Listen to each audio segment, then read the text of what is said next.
My father left my mother for his secretary. Now, my stepmother is trying to control me and ruin my life, so I kicked her out of my house. My father divorced my mother when he was over 50 because he fell in love with a young woman. Yes, you heard that right. Now, Dad is 54, Mom is 52. 4 years ago, my father was promoted to director of the company where he had worked for 25 years. It was a significant achievement, and we were all proud of him since he started there as an intern 25 years ago. My mother, in turn, owns her own advertising firm. Although her company isn't as large as my father's, she's the boss there. So yes, I come from a well-off family. I'm 26, a successful graphic designer, a freelancer, and I'm about to start my own business. Wish me luck. I owe all of this to my mother because she worked in this field from the very beginning of the digital era, and thanks to her, I got acquainted with the world of freelancing early on. I started doing graphic design as a teenager, and by the time I finished school, I was already earning $1,000 a week. I won't say that my parents had a perfect marriage because I hardly saw them together in the last years. They were both too busy with their careers and their own lives to pay attention to each other. But it wasn't always like that. In my childhood, my parents were the best team one could imagine. They understood each other perfectly, especially when it came to work. They were ambitious, cheerful, and very fun people. I had a happy and fulfilling childhood. When I entered college, I noticed that they started to drift apart and lead more separate lives. I thought it was a natural process when people focus more on themselves as they age. They never argued or spoke ill of each other. But later, I realized it was something else.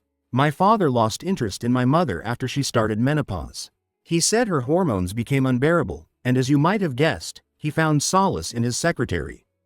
After the promotion, my father was assigned a secretary. No, their affair started even earlier when rumors about his promotion began circulating in the office.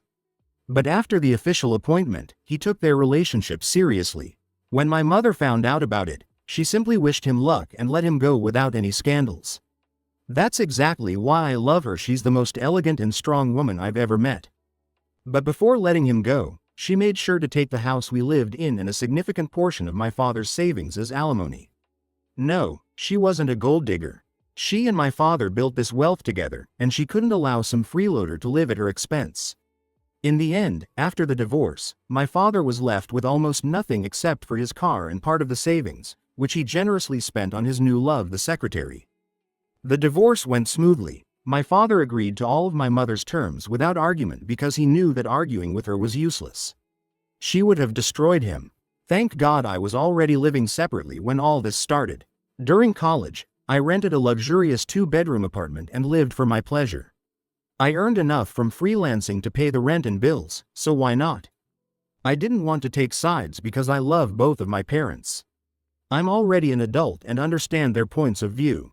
Of course, I was closer to my mother, but I also maintained a good relationship with my father.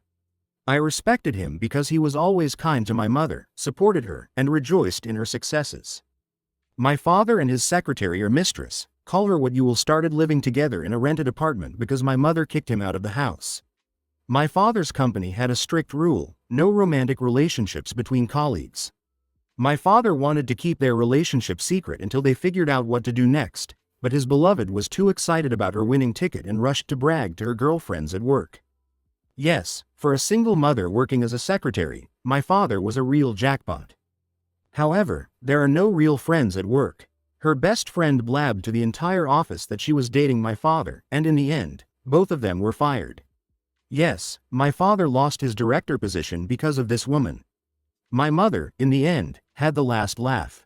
A few months ago, I bought myself a luxurious penthouse with 3 bedrooms. The thing is, last week, my father came to me with a request. He asked for permission to live with me together with Linda, his mistress. She's 29 years old. My father plans to marry her next month and wants to move in with me. Now he's unemployed, trying himself in a new business, but it takes time. For now, he's living off his savings because both he and Linda are out of work. I told my father that I needed time to think. I moved out to enjoy my freedom, and their move-in would disrupt my personal comfort. My father assured me that they wouldn't bother me and that I could live as I wished. I discussed this with my mother, and she said the decision was mine. See, she's not a vindictive woman. She said that I'm old enough to make such decisions myself. I want to help my father but don't know what to expect from this woman. I'm just confused. My father has always been caring and loving. I feel bad about refusing him, especially during a difficult time. I'd appreciate it if someone shared their experience in a similar situation. So, I suggest writing your experience in the comments if you have one, and your opinion in general if you have one.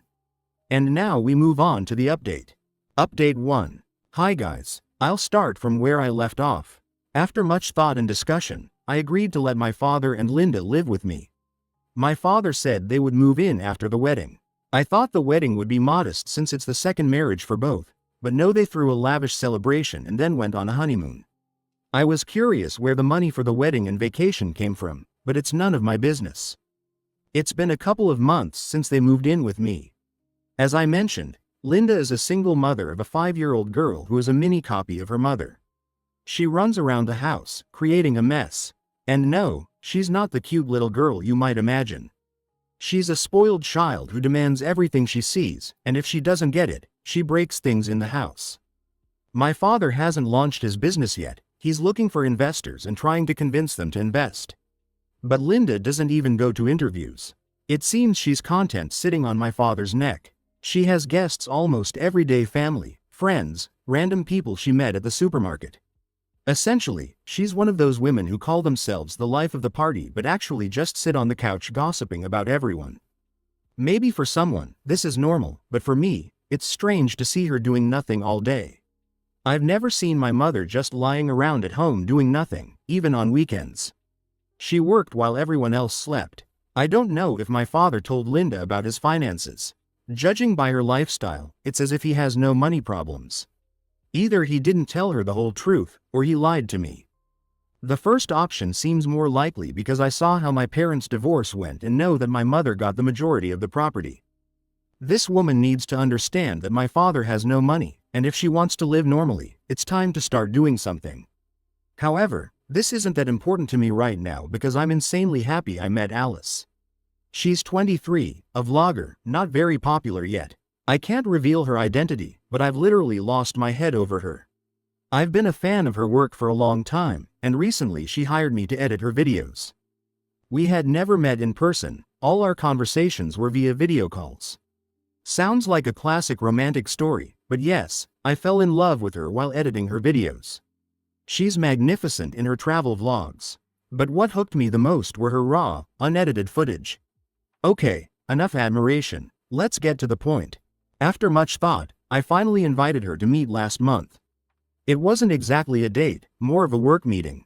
In real life, she turned out to be even more beautiful. She immediately realized that I liked her and reciprocated. Since then, we've been meeting regularly, and I hope everything works out. We usually spend time at her place. She lives with her teenage younger sister, 2 dogs, and 3 cats. They inherited the house from their grandfather.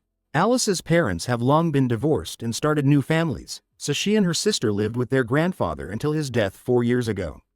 Since then, Alice has been her sister's guardian. So even if my house were empty, Alice still wouldn't move in with me. I just hope my father finally gets his business off the ground and they move out. Linda and her daughter don't particularly bother me, but lately, Linda has started crossing boundaries. Twice she has already made comments about my lifestyle, but I sharply put her in her place. I'm not the kind of person who lets someone set rules in my own home. If she tries to cross the line again, I'll quickly put her in her place. Update 2. Hi guys. Today marks exactly 1 year since my last update. A lot has happened, so get ready. First of all, I'm engaged. Yes, last week I got down on one knee and proposed to Alice. Some might think it's a hasty decision, but I've always been sure about her since our first meeting. Now about the situation in my house, it's bad. Linda is just a terrible woman. I won't entirely blame her because I think my father misled her about his financial situation and fueled her narcissism. For the first few months, she didn't bother me, although she constantly had guests. They didn't particularly bother me. But over time, Linda started crossing boundaries. First, she began commenting that my room was messy and that I needed to do laundry more often. Who is she to tell me such things? Even my mother never interfered in my personal life, and since childhood, I've been used to living the way I want. At first, I just ignored her comments, but when she started nagging me, I decided to talk to my father. I told him privately to rein in his Linda. He apologized for her and asked her not to interfere in my life. Naturally, Linda didn't like that I complained about her, but at that moment, she didn't do anything. A few months passed, and my father went to San Francisco for a business meeting with investors. Linda took advantage of this to try to establish her own rules. She started giving me commands: wash the dishes, do the laundry, mow the lawn. Naturally, I wasn't going to do any of it. I cooked for myself, did my own dishes and laundry when I felt like it. This is my home, and no one is going to dictate the rules here but me. My indifference infuriated her, and one day Linda just snapped. She started yelling that I was a lazy freeloader living off my father and doing nothing with my life. Seriously? This woman has no idea about the truth. She genuinely believes that I'm living in my father's house and leeching off him, when in fact, it's the other way around. I work from home, but Linda apparently thinks I just browse the internet or play games on my laptop all day. I wanted to tell her everything right then and there, but I wasn't sure what my father had told her. I was afraid that telling her the truth would damage their relationship. So I decided to let her live in her little fantasy world at least until my father came back. I didn't want to disturb him while he was dealing with investors. As if Linda wasn't enough, her daughter had become my second major headache. She kept getting worse by the day, constantly pulling down curtains, messing with my equipment, and breaking things around the house. And Linda didn't even try to discipline her. That entire month my father was gone, Linda tested my patience daily. She was always demanding something: clean the house, do the dishes. Of course, I ignored her, but the constant nagging was driving me nuts. I stopped going into the living room just to avoid her. But then she started knocking on my bedroom door, demanding that I carry out her chores. I was practically under house arrest in my own home. When my father returned, I immediately spoke with him about Linda's behavior. I told him I couldn't live with her anymore, either she changed her ways, or she had to leave. He apologized again and told me Linda was pregnant 3 months along, and that it was her hormones that made her unbearable. Which is funny, considering he divorced my mother for hormonal issues during her menopause. I wondered how he planned to deal with Linda now. I wanted to kick her out immediately, but my father begged me to give them a few more months to sort things out. I told him I was planning to marry Alice soon, and I needed my privacy. At that point, I hadn't proposed yet, but I was thinking about it. He promised that in 6 months, his business would start generating income and they would move out. I asked him if he had told Linda that I owned the house because she was acting like she ruled the place. He didn't answer, he just changed the subject. Clearly, he hadn't told her the truth and didn't plan to. I don't know what he saw in that woman. He threw everything away for her. These days, I spend most of my time at Alice's place. It makes things easier. But I still dream of the day when Linda is finally out of my house. Update 3. It's Linda, she just won't stop. As I mentioned, I proposed to Alice, and we're planning to get married in a few months. But Linda seems determined to turn my life into hell. Just a month after the engagement, she caused more problems. Normally, Alice doesn't come over to my place, but this time I was down with a high fever. I was so sick I could barely lift my head. Alice knew about the situation at home, though not in detail. For example, she had no idea that Linda considered my house her own. I'm not one for gossip, so I usually avoid pointless chatter. Alice stayed with me for a few days to take care of me. Linda saw that as her opportunity to turn Alice against me. She told Alice that I was a lazy bum who did absolutely nothing. But Alice knows what I do for a living and how much I earn, so she immediately defended me. Then Linda changed tactics. She said the issue wasn't about money, it was about me not helping around the house. She claimed she had to cook and clean for me because I never lifted a finger, and that I was raised with a patriarchal mindset. She even dragged my dad into it, saying he never helped her either, not even while she was pregnant. Now, Alice isn't some gold digger, but she does care deeply about equality in a relationship. To her, a man who doesn't help around the house isn't a partner, he's a burden. Maybe that sounds silly to some guys, but for a lot of women, that's a big deal. But Linda didn't stop there. She claimed cheating was in my blood, just like my father who left my mother for a mistress. Then she flat out lied, saying I had already cheated on Alice and brought other women home. Alice asked her to clarify who exactly and when.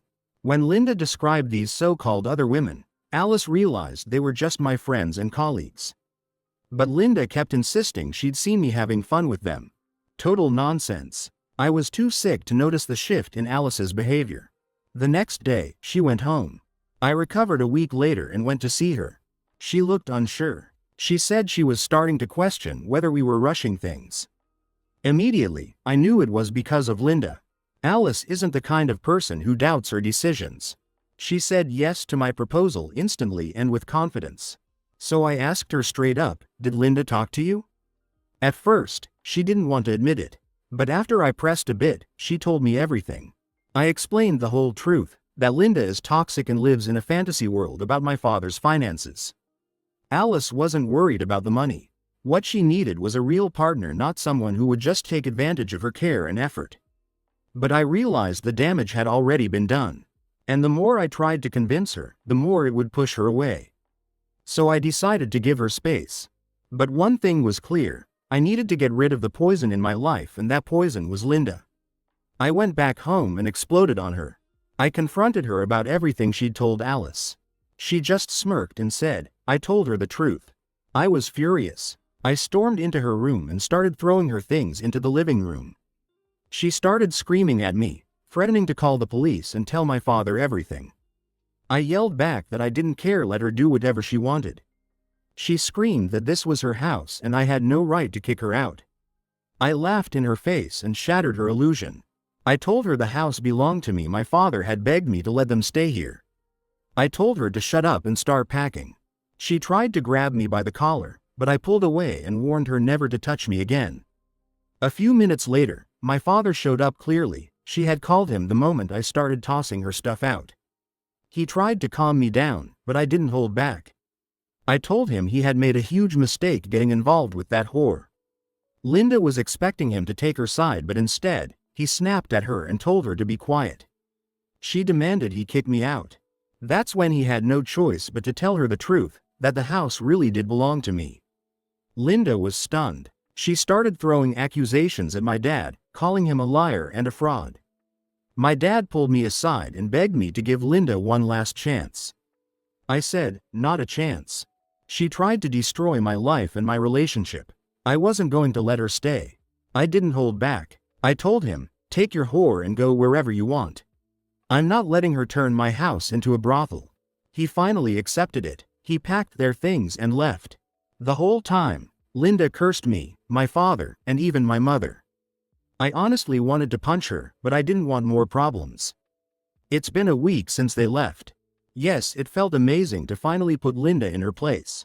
But now, my relationship with my father is ruined. I know I went too far with the insults. But I hope he understands Alice means everything to me, and Linda tried to tear us apart. The next day, I went to my mom's place and told her everything. She laughed till she cried, sipping wine. She invited Alice over for dinner and helped clear up her doubts about our family's values. My mom's words convinced Alice. She was honest and confident, and even though she never forced her opinion, you wanted to believe her. She reminded Alice that even after the divorce, my father had always respected her. Mom advised me to give Alice space and not pressure her. I really hope things work out. She's still wearing my ring. Mom also said that Linda will soon start hunting for another rich man the moment she realizes my dad has no money. That's what she does. She jumps from one wealthy man to the next. I don't know where my father stands right now, and honestly, I don't feel sorry for him anymore. He made his choice and it was the wrong one. Story 2. I found out my wife spent our honeymoon with her lover. So I exposed them. I'm 29 years old and recently moved to a new city. That's where I met my future wife. We dated for about a year, then got married. At first, everything was like a typical happy marriage: romance, admiration, the desire to spend every moment together. But even back then, red flags started to show. My wife had a high-paying job with lots of bonuses and privileges which, of course, I got to enjoy as her husband.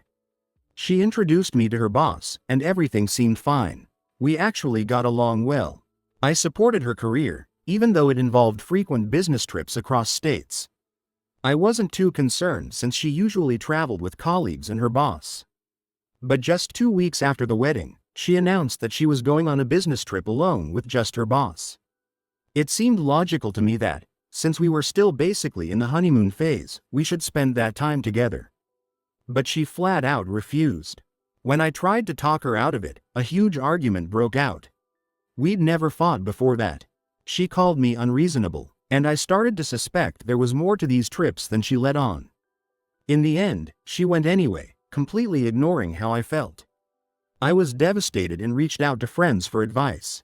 Every single one of them said something was clearly off. That only fed my suspicions. But there was nothing I could do, I just had to wait for her to come back. When she returned a week later, I kept calm, pretending nothing was wrong. One night, I tried to unlock her phone while she was asleep, but she had already changed her passcode. So I watched her for a few days to memorize what she typed in.